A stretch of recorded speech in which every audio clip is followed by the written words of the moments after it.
Hi,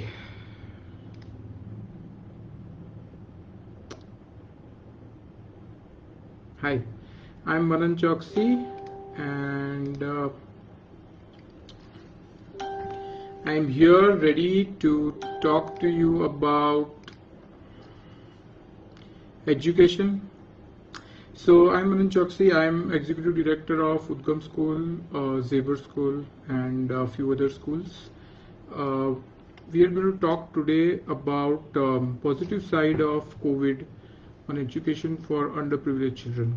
There are a lot of problems in COVID, and people are like, I am kind of fully, I would say, tired listening to the negative aspects of COVID. So, however, what I am seeing is that people are not focusing on some positive aspects. Of course, they're nothing compared to the tragedy that we are facing, but there would be every cloud has a silver lining, and let us see what is the silver lining, uh, you know, all about, especially in for underprivileged children. Okay, so underprivileged children education was always faced with a lot of challenges. There were challenges as to how to deliver education, what kind of education they want. So I have listed down a few problems which I could think top of my mind, which could come when we talk about education for underprivileged children. Um, Logistics, the biggest problem in education is not education itself, it's the logistics. I'll just give you some example of what kind of logistical nightmare it is to provide education to underprivileged children.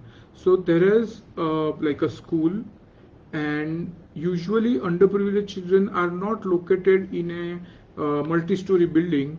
They are like across spread across the a neighborhood, but not in the range of which is walkable distance. So they need transportation. Whenever we talk about transportation, the problem is the cost associated with the transportation. We need safe transport, we need transport at the time they want, and we need those transportation has to be dedicated for the use of school children. This all adds up to the cost of education, cost of providing the transport. So logistics is one of the biggest problems in under education for underprivileged children. So for example, if we look at the rural um, poverty and rural education, they are situated in distant farms and distant villages, and these villages do not have the minimum break-even point for a school to run. So for a school to run, the real problem is that we need a certain number of children paying certain number of fees, and so that we can meet our expenses. Unfortunately, in villages, we do not have so many people who can afford so many teachers. The teachers, we don't require one teacher. We require like at least 12 teachers to teach 10 different standards. And then their subject specialities. And then there are a host of problems um, host of problems created whenever we are talking about education to rural areas. Forget underprivileged, even then. And then when we talk about logistics, so they have to come from far, and they have to reach to the school, and then they get to drop back. At times, the cost of transportation is more than the cost of education itself. So yes, education is costly, teacher's salary is costly, infrastructure is costly, but logistics is something which breaks the whole equation. Okay, is the whole intention. Then another thing what we have talked about underprivileged education, underprivileged children education is language. So when we are talking about medium of instruction as in English, that is that is the upper cream class of the country who have access to English speaking teachers, and English speaking parents. The children have access to English speaking parents at home, and they understand English as a language. Unfortunately, whenever we talk about poor children, what the problem is that they don't understand English. Yes, their parents do want them to study in English medium school, or they do want them to have the equal competitive ability as privileged children. But unfortunately, when they open up the textbook of third standard and when they start to look at English, it is very difficult for them to understand it. Okay, so a language is a major problem, medium of instruction, I would say. Okay. Government schools have been one of the widest reach in India. Government schools have reached to the length and breadth of the country, but unfortunately they are not enough. Unfortunately, they are not of the same quality. There is job security, the supervision is lapse, and there are a lot of other problems which are inherent to the system. It is not that the government does not have the intention of teaching underprivileged children, but unfortunately they are unable to, and because the whole system is designed such that it is very costly. It's very ineffective. When they are spending as much as private schools, they are unable to maintain the quality and the standards. Okay, so then we have private schools. Private schools are not viable in rural areas because, like I said, they don't have the minimum break-even point, and there are hardly any school owners who are willing to shift themselves to a village to give education. So when we are talking about village education and owners being shifting there, but unfortunately, why talk about owners? Even teachers are unwilling to shift to a school in a village or in a rural area. Forget about that. Even in a city like Ahmedabad, if we see the surrounding areas, and if we ask teachers to have a longer commute, probably they will have an hour or so commute. Many teachers back out because they want to stay near their home, and they don't want to commute more than half an hour. Okay, so forget rural. It's also urban poor have a tough time. So from upmarket area like say maybe Vastrapur or say maybe Thaltej, if a teacher has to commute to a distant area where there are underprivileged children, they do not like it. So that is a crux behind, so the logistics are a problem, the preference of jobs. So no teacher wants on the resume that has have been working in a underprivileged school for long. They may get there for experience, but eventually they want a city life. They want a comfortable life, and which I'm not saying they're wrong. It is very much they have a right for a comfortable living. So this is the problem for these are the problems which I could think of. A couple of more. We have the teachers who are still there in the villages. Regular training is a big problem. So for example, we had this CBSE, what we call is they have this center of excellence, and they have this trainings arranged in cities, and various teachers nearby the city attend the training. But what about rural areas? How we are going to arrange training there? So, and teachers need continuous training update, otherwise they are not able to keep up with the times. So that's the reason why training most teachers in rural areas are untrained as compared to their counterparts in urban areas. Okay, books are costly. So this is the funny part. Even the cheapest book of the board, which is like an NCERT book or a Gujarat board book, even those books are not being able to afford by children who are underprivileged. Now these books, they are a variable cost. We cannot reduce the cost of books. So that is something which is a big challenge. And last but not least that I could think of was vocation. Now most most of the underprivileged children require a good training so that they can, when they become adults, they are able to be employed someplace, practically they can be useful to the society.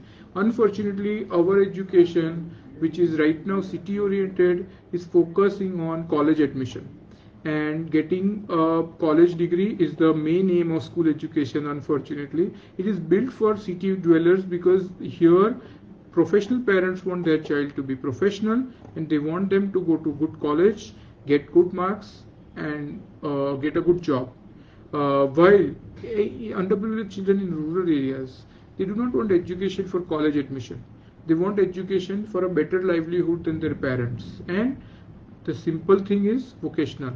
So that is something which these are the challenges which I could think of for underprivileged. And whenever I try, as I'm in education, I try to deal with issues of underprivileged children. It is unfortunately they are not able to. We are not able to make any massive change because of these challenges. Okay, so let us let us forget all these challenges for a while. What has COVID taught us? So COVID came in March end in India, and everybody started jumping onto the bandwagon of online education.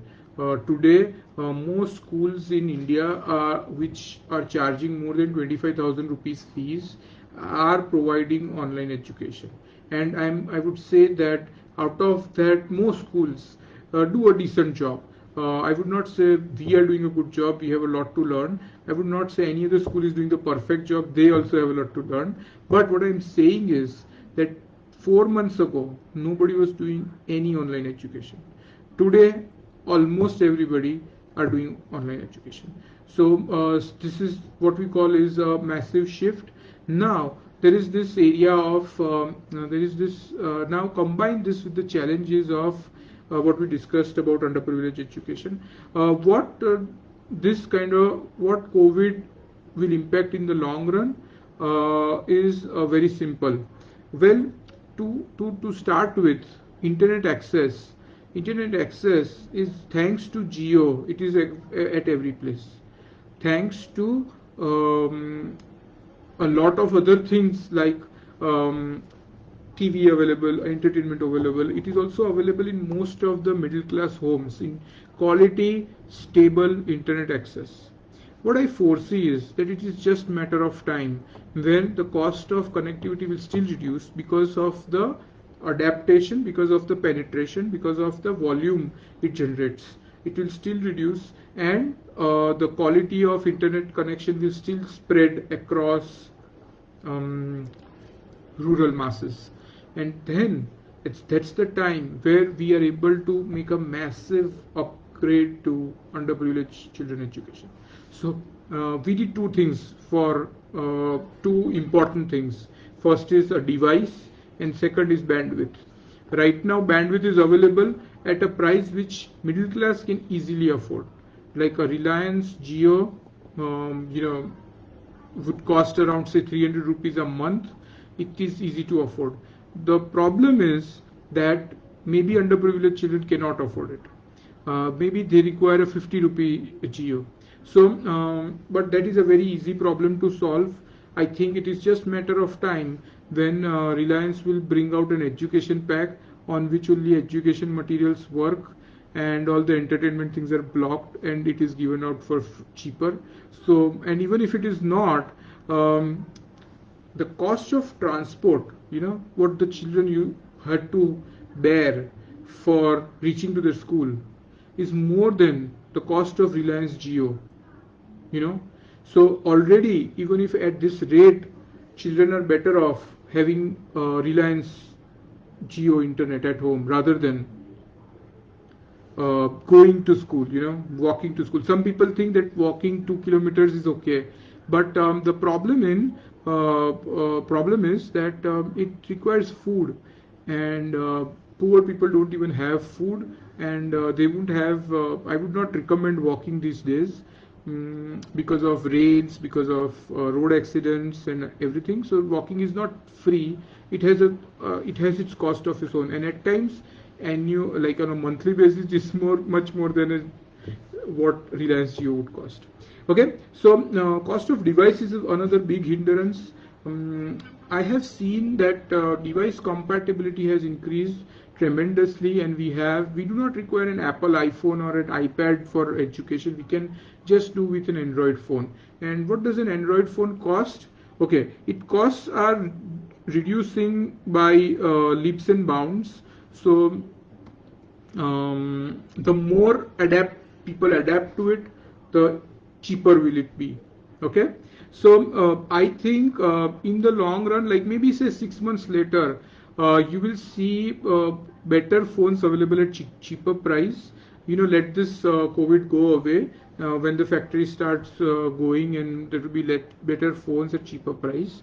So that will help students to buy it and access education through it. Okay, so apart from that, what about teachers? So this video conferencing technology was invented in 1996, but teachers adopted it for education only in 2020, because 24 years later, because of COVID. Now I would say any teacher earning more than 35,000 a month, or I would even say 25,000 a month, are right now experimenting with teaching online. When they are experimenting with teaching online, I am saying that maybe 6 months later they will become proficient at teaching online, and that is where what we are talking that when there is mass adoption of online education, it's like a prerequisite for to being a teacher is like you need to know how to teach online, and that's where these teachers will be available to teach anybody, any place. So even sitting in their comfortable home in Ahmedabad, they can teach students in Junagadh, or I would say Amreli, or any remote location. Okay, from Kashmir to Kanyakumari, anywhere anybody can teach anybody. So that usually helps when the reach is more and the market is more huge. It usually helps to reduce the cost of education. Okay, when I'm talking about cost of education, we'll touch upon it later. But when we're talking about cost of education, because teachers right now can address to say maybe sitting, like if I'm a teacher of English, if I shift to a remote village, I could teach say by 200 children. But if I am sitting here in my home, and I can teach suppose the same 200 children in the comfort of my home, so maybe 300 children, depends on how I manage my class and everything.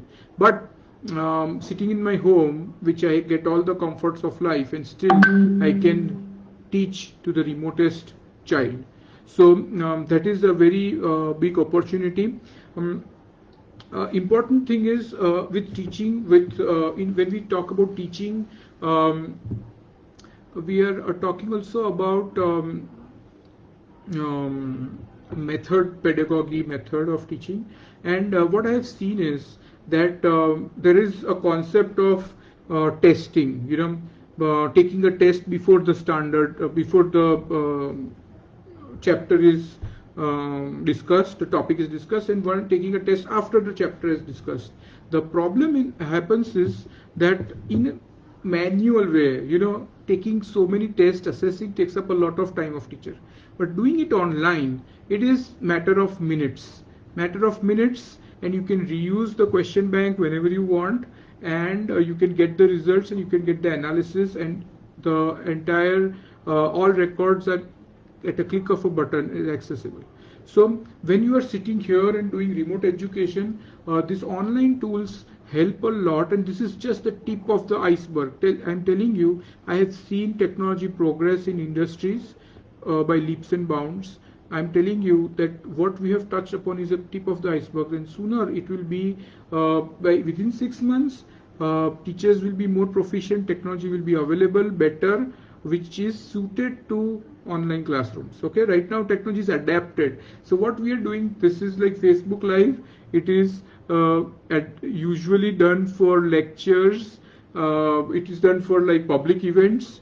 It can be any event, but today we are using it for a small lecture, and there are about a lot of people who are listening to me right now, and they are commenting also. So what I'm seeing is that we are using this technology which was earlier restricted for social media and for fun, for useful productive things right now, and we sooner the more and more we go in this direction, we are going to make massive impact at the lower rung of the society.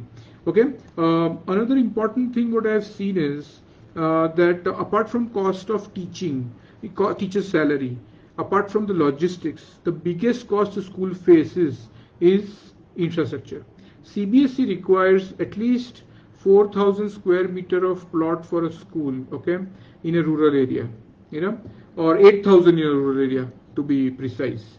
Now 8,000 square meter of land doing compound wall is a cost in itself. Then it requires a classroom of specific size, toilets, drinking water, sports facility, laboratories, whatnot.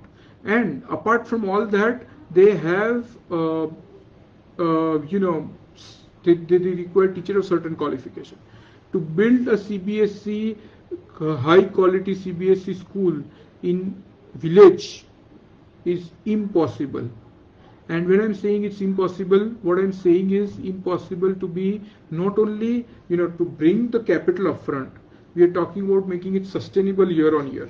It's impossible because the running cost of the school is also very high, and without break even we are not able to do it. So this all thing vanishes, the whole infrastructure vanishes when we talk about online education. And online education, trust me, is the cheapest thing which has happened to education so far. Okay, so I will just give you, I'll end with one example, and then I will look at the questions.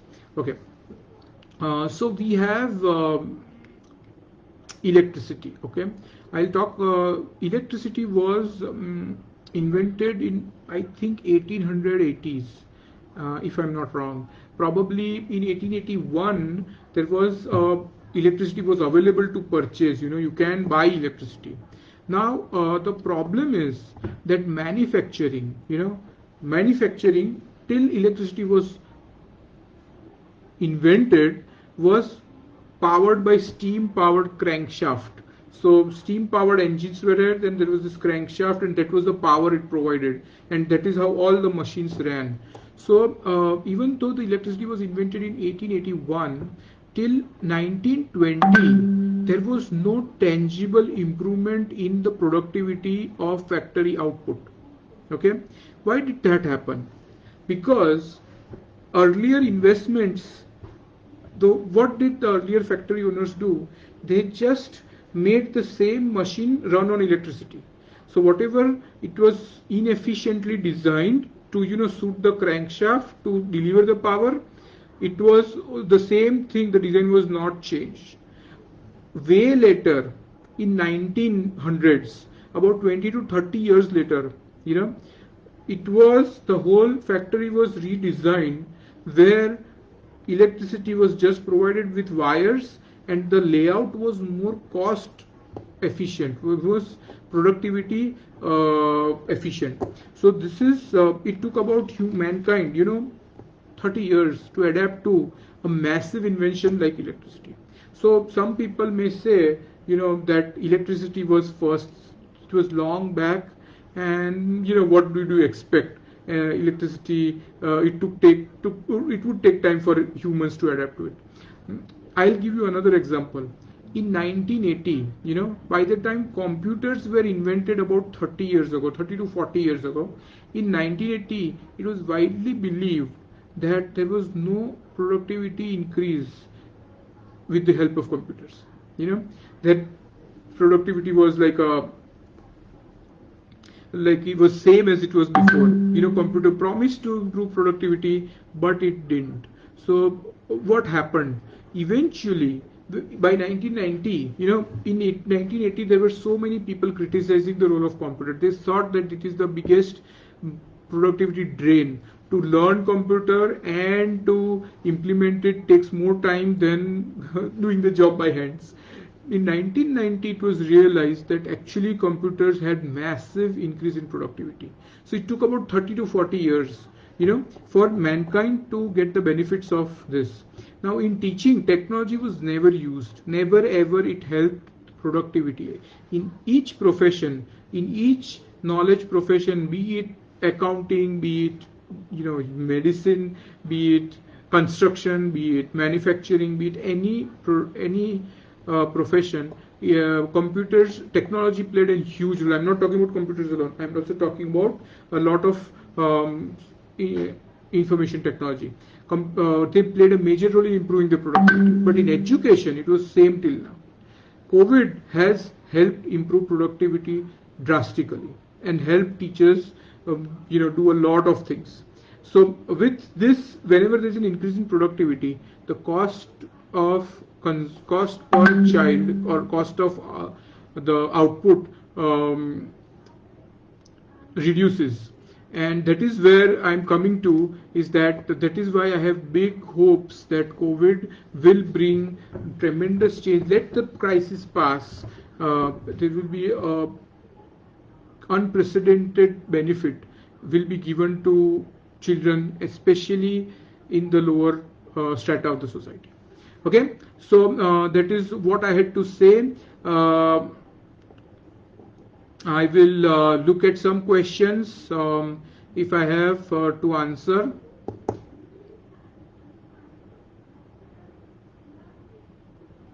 Okay, so yeah. So there is one question: city dwellers may reasonably expect to come able to walk, but rural areas frequently impossible. They have to cover miles to reach. Yes, it is a big problem.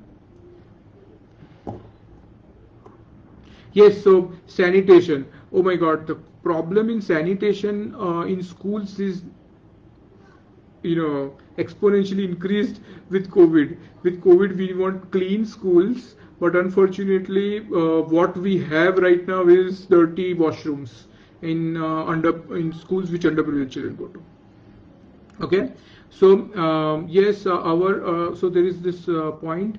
Our kids at Dang and Dharampur are finding it difficult to access net connectivity from remote hamlets. Yes, net connectivity is tremendously good right now. We are able to do this session. I am able to speak, and what it is showing on my screen is that I am having 290 kbps video bandwidth, which earlier was a dream for even like an data file transfer, which is not synchronous. So it's a tremendous benefit, and it's just matter of time when the remotest area will have connectivity. Yes, so this is interesting question. Many of families have just one phone in the family, that too in the custody of the earning member, who may be moving out of home for days in search of work in towns. Kids are finding difficulty in accessing phone. They are sent to someone else's house in village, increasing the vulnerability of the kids also. Yes, so it is not a big thing. It's a problem which money can solve. And more phones, in the first month of the lockdown, after the lockdown was lifted, it was reported that 65 crore worth of mobiles were sold because people were desperate to get mobile. Now, whenever there is this increase in sales in technology, the cost goes down because there are more competitors. They find out efficient way of manufacturing and they reduce the cost. So it won't happen in, say, gold or jewelry or in a commodity or a thing which is of scarce resource. Unfortunately, or fortunately, technology is unlimited resource. It is in the human brain, and we are innovating ways to reduce its cost tremendously. So today, a desktop, an all-in-one good configuration desktop, and a phone, and a very high quality phone costs the same. Yeah, and what I'm saying is the speed at which is the desktop is going is way better than was 3 years ago. So the cost is remained same, but the speed has increased. But when we are talking about underprivileged children, we want cheaper devices, and probably the new charity would be donating phones to villages children. Okay, so that is the new charity which I think is going to be in fashion, and probably some tech company will lead it, because eventually tech companies have a huge thing to gain out of it. Yes, assessment record is going to assessment is going to change the face of education, because we will know what children need to learn rather than going with a preset syllabus.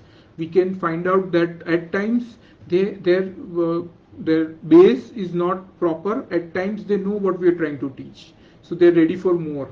Okay, so when we are looking at a smaller class size and we are looking at assessment record of the pre-test, then we know that okay, some children really know this stuff, so let me speed up. So most of the children, and what we are talking also about when we are talking about assessment, we can talk about teacher effectiveness. We can talk about how is the children able to grasp certain concepts and what need to be done again. So it is more competency based, more detailed assessment, and it will it will be like a precise education, rather than just teaching the entire chapter again. Probably one topic you need to teach again, and that will save the teacher's time, and that will save the students' time. So we are talking about videos, like why can't students in rural areas just access videos? So earlier this like I said, language was an issue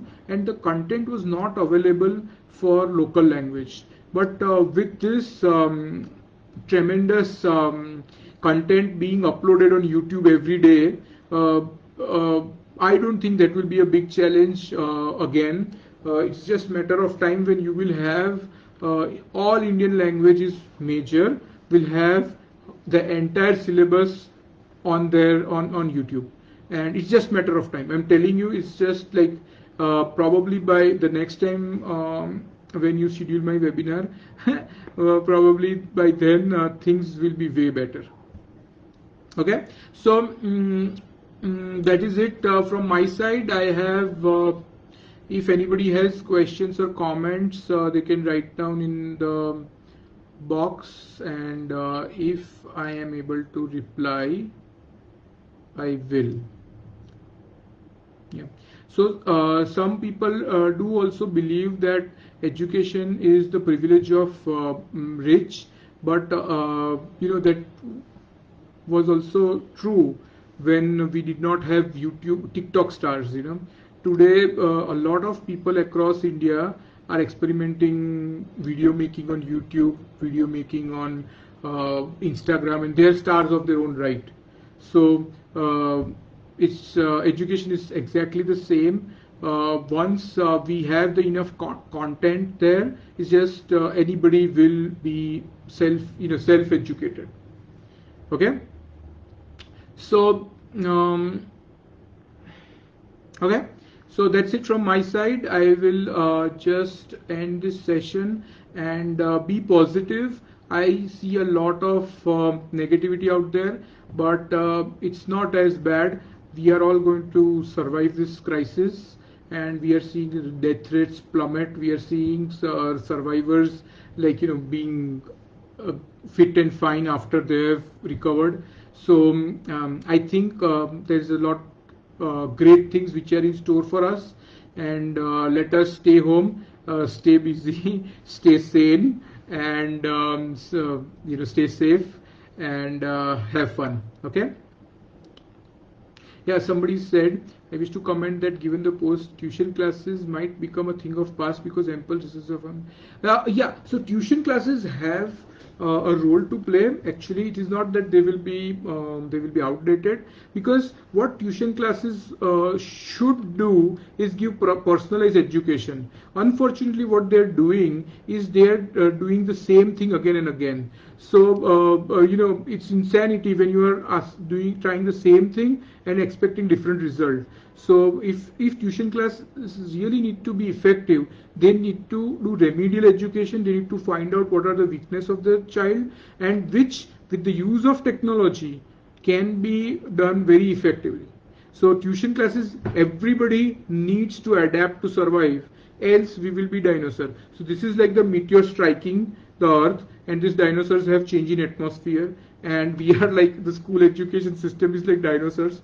Those who learn to breathe in this more nitrogen, oxygen atmosphere will survive, else they will get extinct. Okay, so with that note, don't get extinct, adapt, and when you have a lot of positivity, it leads to it helps you to adapt. So all the best to all of you, and bye for now.